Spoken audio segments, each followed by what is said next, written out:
بسم اللہ الرحمن الرحیم۔ چلتے ہیں اپنے پہلے سوال کی جانب۔ پہلا سوال ہے صلح حدیبیہ کب پیش آیا؟ اس کا صحیح جواب ہے ذی-قعدہ 6 ہجری میں۔ اگلا سوال، واقعہ حدیبیہ میں آپ صلی اللہ علیہ وآلہ وسلم کس ام المؤمنین کو اپنے ساتھ لے گئے تھے؟ اس کا صحیح جواب ہے حضرت ام سلمہ رضی اللہ عنہا۔ اگلا سوال ہے، عروہ بن مسعود ثقفی جب گفتگو کرتے ہوئے آپ صلی اللہ علیہ وسلم کے داڑھی مبارک کی طرف ہاتھ بڑھاتا تو کون تلوار کے دستے سے اس کے ہاتھ کو پیچھے کرتا تھا؟ اس کا صحیح جواب ہے حضرت مغیرہ بن شعبہ رضی اللہ عنہ۔ اگلا سوال ہے، آپ صلی اللہ علیہ وسلم نے حدیبیہ کے موقع پر مکہ کی طرف کس کو سفیر بنا کر بھیجا تھا؟ اس کا صحیح جواب ہے حضرت عثمان غنی رضی اللہ عنہ۔ اگلا سوال، حضرت عثمان غنی رضی اللہ عنہ سے پہلے آپ صلی اللہ علیہ وسلم کس کو سفیر بنا کر بھیجنا چاہتے تھے، لیکن ان کے مشورے سے آپ صلی اللہ علیہ وآلہ وسلم نے پھر حضرت عثمان غنی رضی اللہ عنہ کو روانہ فرمایا؟ اس کا جواب ہے حضرت عمر بن خطاب رضی اللہ عنہ۔ آپ صلی اللہ علیہ وسلم حضرت عثمان غنی سے پہلے حضرت عمر رضی اللہ عنہ کو بھیجنا چاہتے تھے، لیکن ان کے مشورے سے آپ صلی اللہ علیہ وسلم نے حضرت عثمان غنی کو روانہ فرمایا۔ حضرت عثمان غنی رضی اللہ عنہ کی شہادت کی خبر سن کر آپ صلی اللہ علیہ وآلہ وسلم نے صحابہ کرام رضوان اللہ علیہم اجمعین سے بیعت لی۔ اس بیعت کو تاریخ میں کس نام سے یاد کیا جاتا ہے؟ اسے بیعت رضوان کہا جاتا ہے۔ لقد رضی اللہ عن المؤمنین اذ یبایعونک تحت الشجرہ میں کس واقعہ کی طرف اشارہ ہے؟ اس میں بیعت رضوان کی طرف اشارہ ہے۔ یہ سورۃ فتح کی آیت نمبر 17 ہے۔ سب سے پہلے کس نے بیعت کی؟ سب سے پہلے حضرت ابو سنان اسدی رضی اللہ عنہ نے بیعت کی۔ حدیبیہ کے موقع پر کس نے 3 بار بیعت کی؟ حضرت سلمہ بن اکو رضی اللہ عنہ نے 3 بار بیعت کی۔ کس نے حدیبیہ کے موقع پر بیعت نہیں کی؟ اس کا صحیح جواب ہے ایک منافق بھی لشکر میں شریک تھا، اس کا نام جد بن قیس تھا، اس نے بیعت میں شرکت نہیں کی۔ قریش مکہ نے کس کو حدیبیہ کے موقع پر اپنا سفیر بنا کر آپ صلی اللہ علیہ وآلہ وسلم کے پاس بھیجا تھا؟ اس کا نام تھا سہیل بن عمرو۔ یہ بہت ہی فصیح و بلیغ انسان تھا، عقل مند دانشور تھا قریش کے مطابق، اس لیے انہوں نے آپ صلی اللہ علیہ وسلم کی طرف ان کو سفیر بنا کر بھیجا تھا۔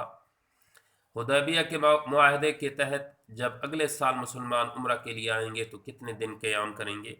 وہاں کچھ معاہدے طے پائے تھے، ان میں سے ایک معاہدہ یہ بھی تھا کہ اگلے سال جب مسلمان عمرہ ادا کرنے کے لیے آئیں گے تو صرف 3 دن قیام کریں گے۔ صلح حدیبیہ کے ذریعے سے کتنے عرصہ کے لیے فریقین کے درمیان جنگ بندی کا معاہدہ طے پا گیا؟ ایک سب سے اہم معاہدہ تھا، وہ یہی تھا کہ دونوں فریقوں کے درمیان 10 سال تک جنگ نہ کرنے کا ایک معاہدہ طے پایا تھا۔ اگلا سوال ہے، صلح حدیبیہ کا معاہدہ کس نے تحریر کیا؟ یہ حضرت علی رضی اللہ عنہ نے تحریر کیا تھا۔ بسم اللہ الرحمن الرحیم کے بدلے سہیل بن عمرو نے صلح حدیبیہ کے آغاز میں کیا لکھنے کو کہا؟ آپ صلی اللہ علیہ وآلہ وسلم کی موجودگی میں سہیل بن عمرو نے بسم اللہ الرحمن الرحیم پر اعتراض کیا تو آپ صلی اللہ علیہ وآلہ وسلم نے ان کے معاہدے کے تحت انہوں نے کیا لکھوایا؟ بسمک اللہم لکھوایا تھا، تو حضرت علی رضی اللہ عنہ نے بسم اللہ الرحمن الرحیم کی جگہ پہ بسمک اللہم لکھا تھا۔ سہیل بن عمرو نے لفظ محمد الرسول اللہ پر اعتراض کرتے ہوئے کیا لکھوا دیا تھا؟ محمد بن عبداللہ، کیونکہ انہوں نے کہا تھا کہ اگر ہم محمد آپ صلی اللہ علیہ وآلہ وسلم کو رسول اللہ مان لیں تو پھر ہاں یہ ضرورت ہی نہیں پیش نہیں آئے گی کہ ہم آپ صلی اللہ علیہ وسلم کو مکہ سے روکیں۔ ان کا یہ اعتراض تھا، ان کا یہ دلیل تھا کہ ہم آپ صلی اللہ علیہ وسلم کو نعوذ باللہ پیغمبر نہیں مانتے۔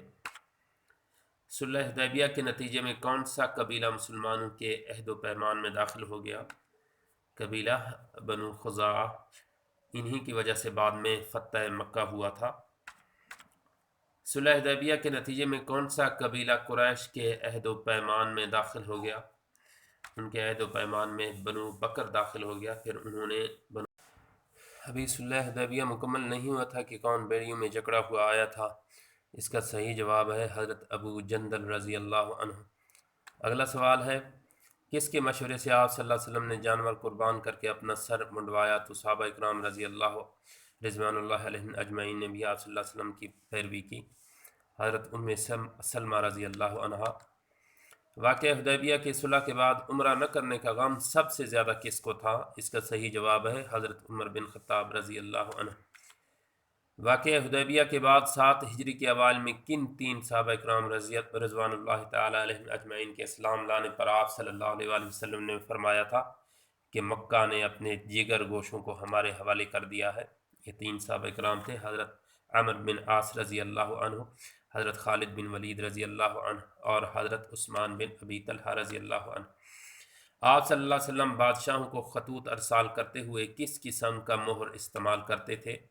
آپ صلی اللہ علیہ وسلم کی مہر چاندی کی انگوٹھی کی بنی ہوئی تھی۔ آپ صلی اللہ علیہ وسلم کے مہر پر 3 سطروں میں کیا لکھا ہوا ہوتا تھا؟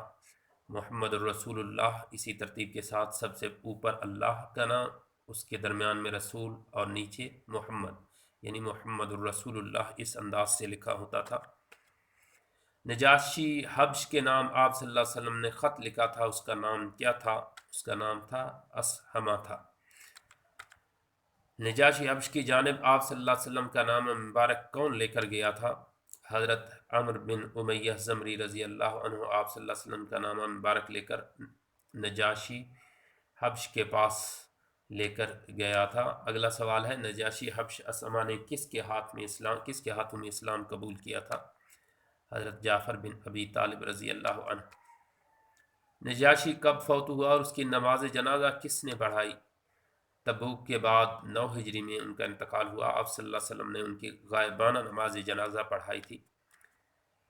مقوقس شاہ مصر کی جانب کون آپ صلی اللہ علیہ وسلم کا نام مبارک لے کر گئے تھے؟ ان کا نام تھا حضرت حاتم بن ابی بلتہ رضی اللہ عنہ۔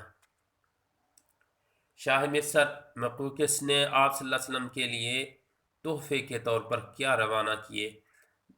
آپ صلی اللہ علیہ وسلم کی جانب انہوں نے 2 لونڈیاں روانہ فرمائیں۔ ایک روانہ کیے تھے ماریہ قبطیہ اور دوسرا سیرین۔ ایک خچر بھی تھا جس کا نام تھا دلدل۔ حضرت ماریہ قبطیہ کے بطن سے آپ صلی اللہ علیہ وسلم کے کون سے بیٹے پیدا ہوئے تھے؟ حضرت ابراہیم رضی اللہ عنہ۔ اگلا سوال ہے، حضرت سیرین رضی اللہ عنہ کو آپ صلی اللہ علیہ وسلم نے کس کے حوالے کر دیا جو شاہ مصر مقوقس نے آپ صلی اللہ علیہ وآلہ وسلم کی طرف بھیجا تھا؟ حضرت حسان بن ثابت رضی اللہ عنہ کو آپ نے اسے حضرت حسان بن ثابت کے حوالے کر دیا تھا۔ شاہ فارس ایران کسریٰ کے پاس آپ صلی اللہ علیہ وسلم کا نام مبارک کون لے کر گیا؟ حضرت عبداللہ بن حذافہ سہمی رضی اللہ عنہ۔ شاہ فارس کا نام کیا تھا؟ اس کا نام تھا خسرو پرویز۔ خسرو پرویز شاہ فارس نے آپ صلی اللہ علیہ وسلم کے خط کے ساتھ یا نام مبارک کے ساتھ کیا سلوک کیا؟ انہوں نے آپ صلی اللہ علیہ وسلم کے نام مبارک کو چاک کر دیا تھا، پھر اس کے بعد اس کی اپنی سلطنت کا ستیہ ناش ہو گیا، ختم ہو گیا تھا۔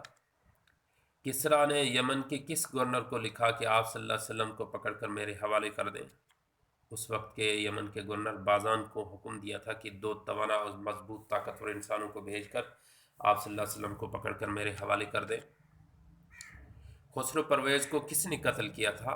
خسرو پرویز کو اس کے اپنے بیٹے شیرویہ نے قتل کیا تھا۔ قیصر روم یا شاہ روم کی جانب آپ صلی اللہ علیہ وسلم نے کس کو نام مبارک دے کر روانہ کیا؟ حضرت دحیہ بن خلیفہ کلبی۔ حضرت دحیہ بن خلیفہ کلبی رضی اللہ عنہ کو روانہ فرمایا۔ اس وقت کے قیصر روم کا نام کیا تھا؟ اس کا نام تھا ہرقل عظیم۔ ہرقل قیصر روم نے آپ صلی اللہ علیہ وسلم کے بارے میں معلومات لینے کے لیے کس کو اپنے دربار میں بلایا تھا؟ ابو سفیان بن حرب کو، جو اس وقت ایلیا یا بیت المقدس میں تجارت کے لیے گئے ہوئے تھے، اور قیصر روم بھی وہاں آیا ہوا تھا۔